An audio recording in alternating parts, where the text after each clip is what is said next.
정치 현안에 대한 입장과 해법을 국회의원에게 직접 들어보는 파워 인터뷰. 오늘은 강명구 국민의힘 의원을 모시고 조희대 대법원장의 청문회 개최 공방 그리고 여야 현안에 대한 의견을 직접 들어보겠습니다. 의원님 어서 오십시오. 네, 반갑습니다. 반갑습니다. 강명구입니다. 작년 연말에 출연해 주시고 올해 이제 처음 국감 직전에 출연을 해 주셨습니다. 한창 고맙습니다. 바쁘실 텐데 출연에 또 흔쾌히 응해 주셔서 감사드립니다. 고맙습니다. 국회 법사위가 오는 30일 조희대 대법원장이 지난 대선에 개입했다는 의혹을 규명할 청문회를 이제 개최하기로 했습니다. 이 자리에 조 대법원장, 한덕수 전 총리, 지귀현 판사 등이 이제 증인으로 채택이 된 상황인데 출석 여부는 이제 불투명한 그런 이제 상황입니다. 국민의힘은 삼권 분립, 침해 이렇게 이제 비판의 날을 세웠고 이번 사안 전체적으로 좀 어떻게 지켜보고 계십니까? 예, 막무가내식 청문회 통과는 조희대 대법원장을 탄핵시키기 위한 일종의 빌드업이다. 저는 이렇게 규정하고 싶습니다. 네. 그 이유가 이재명 대통령의 공직선거법 위반은 일단 이게 파기환송시켰거든요. 유죄가 확정된 사건이에요. 네. 재판이 재개되면 반드시 유죄 확정나게 돼 있는 사건인데 이거를 유죄 판결 취지를 내린 대법원장을 이거는 사적인 보복이다라고밖에 저는 생각이 안 들고 조희대 대법원장을 반드시 끈질기게 흔들 겁니다. 그렇게 해서 이 사퇴시키고 난 다음에는 대법원을 장악하고 사법부를 장악하는 수순으로 갈 것이다. 네.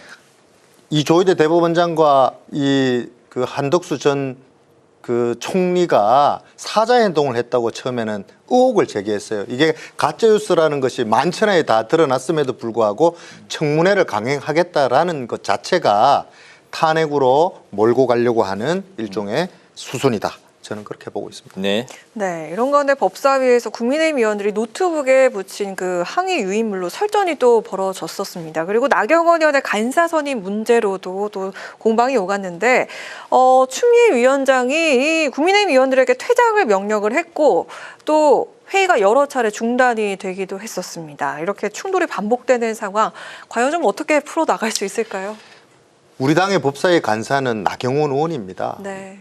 우리 당의 법사위 간사를 결정하는 것은 우리 네. 당이 결정하는 겁니다. 추미애 위원장이나 더불어민주당이 국회법 운운하면서 투표로 해서 정하는 게 아니에요. 우리 당이 결정하는 겁니다. 그런데 어제 추미애 위원장께서 나경원 의원에게 그 윤석열 오빠 운운하면서 정말 인식 모독 정말 말도 안 되는 막말을 하셨거든요.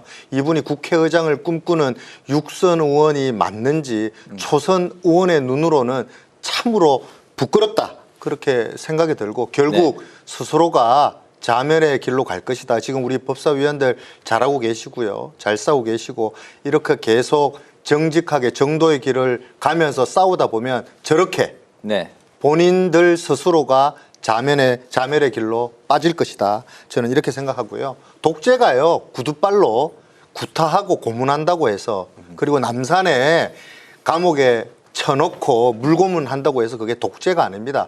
다수당의 행포가 반드시 독재의 모습을 띈다면 이게 일당 독재가 아니고서야 무엇이겠느냐 이렇게 생각합니다. 네, 지금 뭐 말씀 저희 그 질문에 대한 답변 길이 딱 좋습니다. 예, 고맙습니다. 남은 질문도 그렇게 말씀해 주시면 고맙겠습니다. 오늘 그 3대 특검법 개정안이 국무회의를 이제 통과했습니다. 개정안에는 수사 기간을 기존의 특검법보다 30일 더 연장할 수가 있고 파견 검사, 공무원 수도 수십 명씩 늘릴 수 있는 그 내용이 담겨 있습니다. 우선 특검법 개정안을 어떻게 평가하시고 이 3대 특검법 개정안이 앞으로 좀 어떻게 흘러갈지 전망까지 들어볼까요? 이 특검 수사가 과연 지금 수사를 하고 있는지 아니면 정치를 하고 있는지 알 수가 없다. 이게 전 원내 대표들을 고리로 걸어 국민의힘의 나쁜 이미지를 심기 위해 과도하게 언론 플레이를 하고 있다. 노력하고 있다라고 지금 보이고 있는데 조은석 특검 같은 경우는 계엄 해제 의결을 방해했다라는 의혹을 가지고 지금 수사하고 있어요. 그리고 민중기 특검도 통일교 전당대회에 그 교인 11만 명이 개입했다고 그래요. 근데 우리 아시다시피 전당대회에 투표권을 가지려면은요, 그 권한이 생겨야 되거든요. 그 기간에 권한을 가진 사람이 3,000명이 안 된다는 거 아니에요. 지금 조사 결과로는. 그런데 어떻게 11만 명이라는 통일교 교인 11만 명이라는 아주 뭐랄까요. 국민들이 생각하기에는 수치상 엄청 많은 사람이라 자극적인 수치이잖아요. 이거를 국민의힘의 어떤 정치적 타격을 주기 위해서 노력하는 모양새다. 저는 그렇게 생각되고요. 네. 특검이 이 개정안을 통해 가지고 이게 문제가 뭐냐? 이 특검이라는 게 이게 영구적으로 수사할 수 있는 길을 터준 거거든요. 네. 특검이라는 건 이렇게 가는 거 아니고 이게 왜 이렇게 이런 말도 안 되는 이런 그 개정안을 가지고 이렇게 할까라고 저는 생각되는 게 내년 지방선거 전략의 일환으로 이거를 끌고 가려고 하는 저들의 전략 아닌가 하는 우려가 있습니다. 네. 네, 한편 그 검찰청 폐지와 경제부처 개편을 담은 정부조직법이 어제 여당 주도로 상임위를 통과했습니다. 근데 국민의힘 측에서는 이게 다 졸속으로 추진되고 있다 이렇게 비판을 하고 있고 민주당 측에서는 국정 발목 잡게 하는 거다 이렇게 나오고 있는데 이번 개정안은 25일 본회의에 상정이 될 예정이고요. 국민의힘 측에서는 필리버스터로 맞서겠다 이렇게 밝혔습니다. 어떤 각오로 임하실 예정입니까? 정부 여당이 수사와 기소를 분리하는 것이 검찰개혁의 금과 옥조처럼 지금 다루고 있어요.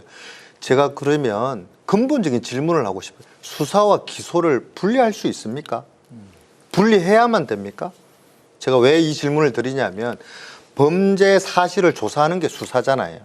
범죄 사실을 조사해서 그 결과를 법원에 넘겨서 재판을 받게 하는 게 기소거든요. 이거를 분리할 수가 있을까요?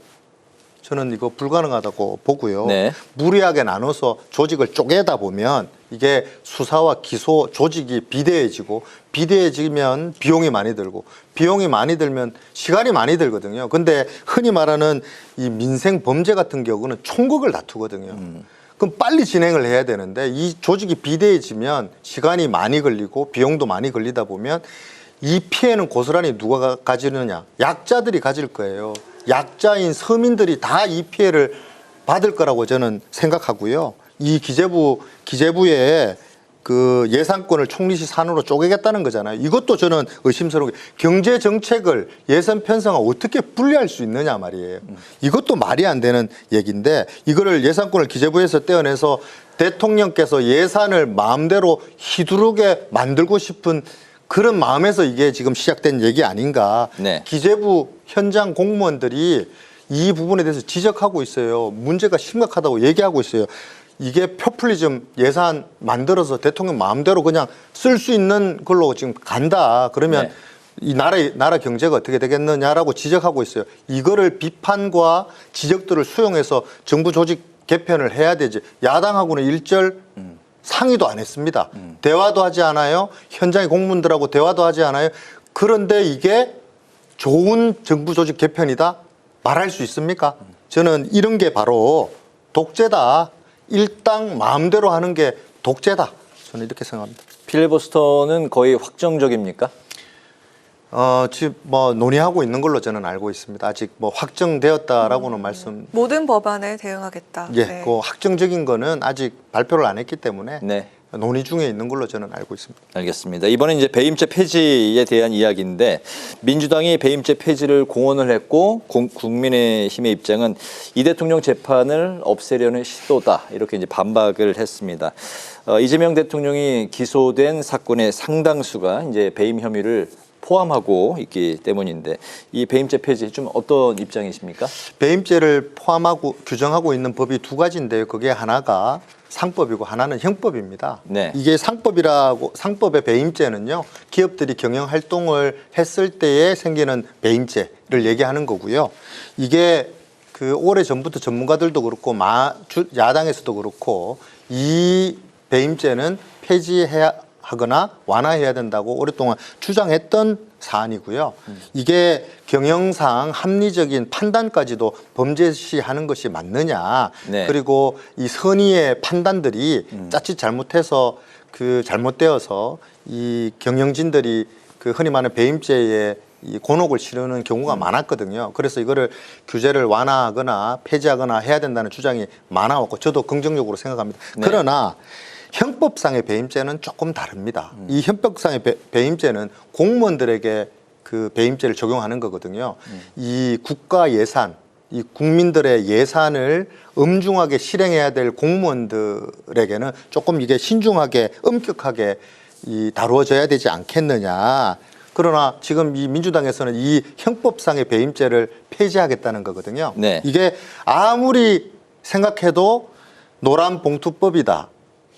더 센 상법 개정이다라고 해서 기업들 옥죄던 민주당이 갑자기 기업들 앞세워서 배임죄 폐지하는데 앞장서라 얘기하면서 이렇게 하는 저희가 뭘까 고민해 보면 저는 이재명 대통령의 대장동과 백현동 위례 신도시 사건 그 사건을 무죄로 만들기 위한 일종의 수순 아닌가. 그렇게 해서 이 기업인들을 앞세워서 배임죄를 없애려고 하지 않는 얄팍한 그런 전략 아닌가 그렇게 보고 있습니다. 예. 네, 그리고 이 대통령이 유엔 총회 참석차 출국을 해서 3박 5일 방미 일정에 들어갔는데 우리 시간으로 내일 새벽에 유엔에서 또 기조 연설을 한다고 합니다. 근데 좀 기대를 해볼 수 있었던 게 이번 일정에서 그 한미 양자 회담이 좀 있지 않을까 기대를 해볼 수 있었는데 근데 공식 일정에는 지금 없는 것으로 나와 있고요. 과연 그 방미 기간 동안 이 대통령의 외교 과제는 과연 무엇이라고 생각을 하시는지요? 유엔 총회 기조 연설은요, 새 정부의 외교 정책을 전 세계에 알리는 정말 중요한 자리거든요. 이 기조에 옛날 우리 지난번 문재인 대통령께서 촛불혁명 정신 얘기했어요. 촛불혁명 정신 전 세계가 관심 가지겠습니까? 관심 안 가지거든요. 10대 경제 대국에 우리 전 세계, 우리 흔히 말하는 국제사회의 일원으로서 대한민국이 가져야 될 비전을 당당하게 이번에는 이재명 대통령께서 좀 알리시기를 바란다. 지난번처럼 우물한 개구리처럼 전 세계 아무도 관심 없는 촛불혁명 얘기하다가 그 흔히 말하는 그 외교를 국내 정치에 이용했다라는 비판 받지 마시고 당당하게 우리 전 세계 우리 경제 대국으로서 국제사회 일원으로서 밝히시는 일을 했으면 좋겠다. 그러나 우리가 지금 가지고 있는 외교 과제는 관세 협상 아니겠습니까? 이 관세 협상이 잘 되어야 되는데 뉴욕까지 가서 그 흔히 말하는 한미 정상회담을 할 수 없다는 지금 언론 보도가 나오고 있어서 참으로 답답하거든요. 지금 일본은 관세 15%고요. 우리 자동차 업체 이 관세가 지금 25% 내고 있거든요. 이거 시간 더 지나면은요. 부품업체, 자동차 부품업체와 하청업체는 말라 죽습니다. 네. 그런데 지금 대통령께서는 사인 못한다고 지금 말씀하고 계시고 언제까지 이런 상황들을 방치하실 겁니까? 한미 간의 합의가 빨리 이루어질 수 있도록 빨리 그 손 놓고 계시지 마시고 지난번에 그렇게 했어요. 우리 한덕수 대통령 권한대행이 관세 협상한다 그럴 때 그거 손대지 말고 다음 정부에 넘겨라라고 큰 소리 쳤던 분이 이재명 대통령이에요. 그런데 지금 이 협상에 실패해서 미국에 질질 끌려다니는 모습 보니까 정말로 답답하고 한심하다라고 말씀드리고 싶습니다. 네, 아무튼 이제 방미 상황을 이제 또 지켜봐야 될 것 같고 마지막 질문을 드리겠습니다. 네, 그 다둥이 아빠시죠? 네. 예, 새아이의 이제 아빠신데 육아도 쉽지 않을 텐데 어쨌든 그런 상황에서 정치판에 이제 뛰어드셨습니다. 최근에 이제 한 언론 인터뷰를 통해서 국민의힘이 운명 공동체다 이런 그 인식 하에 희망 메시지를 내고 당이 단결해야 된다. 뭐 이렇게 이제 말씀을 하셨습니다. 사실 국민의힘이 지금 장외 집회 중이고 어떻게 보면 위기 상황이다라고 이제 평가하시는 분들도 계십니다. 당의 당 조직 부총장이고 또 국민의힘 의원으로서 앞으로 국민의힘이 어떻게 이 상황을 타개하고 나아가야 될지 마지막 못하신 말씀 포함해서 들어볼까요? 우리는 지금 야당입니다. 우리 더군다나 지금의 여당은 야당을 해산해야 한다고 주장하는 적대적 세력입니다. 이번 이런 어려운 상황을 우리가 단번에 뒤집을 수 있는 묘수는 저는 없다고 생각합니다. 견뎌야 하고요. 버텨야 하고요. 그리고 정도를 걸어가야 된다고 생각합니다. 지금은 다시 국민 속으로 들어가 국민들이 바라는 일 그리고 화나서 삐져서 정말 돌아앉은 돌부처도 정성과 진심을 다해서 다시 돌아오게 만드는 그 정도의 길, 그 정성과 진심을 지금 다 할 때다. 지금은 참아내고 견디고 희망을 가질 때다. 그래서 지금 장동혁 신임 당대표 중심으로 똘똘 뭉쳐서 이기는 야당, 승리하는 야당, 그렇게 혁신해서 내년 지방선거에 반드시 승리하는 야당 되도록 필사적으로 일하겠습니다. 알겠습니다. 예, 잘 들었고요. 돌부처 얘기는 지난번에도 하셨는데 네, 이게 자주 이게 모토시군요, 모토. 모토인데요. 네. 화나 있거든요. 지금 우리 당원들도 화나 있고 국민들도 화나 있는데 그분들에게 아무리 좋은 말씀을 드려도 네. 화났는데 그 말을 듣겠습니까? 정성과 진심을 다하는 모습을 화가 풀리실 때까지 해야 된다. 저는 그렇게 생각합니다. 알겠습니다. 파워 인터뷰 이제 마치도록 하겠습니다. 오늘은 국민의힘의 강명구 의원을 모시고 여러 가지 현안을 들어봤습니다. 오늘 말씀 잘 들었습니다. 고맙습니다. 고맙습니다.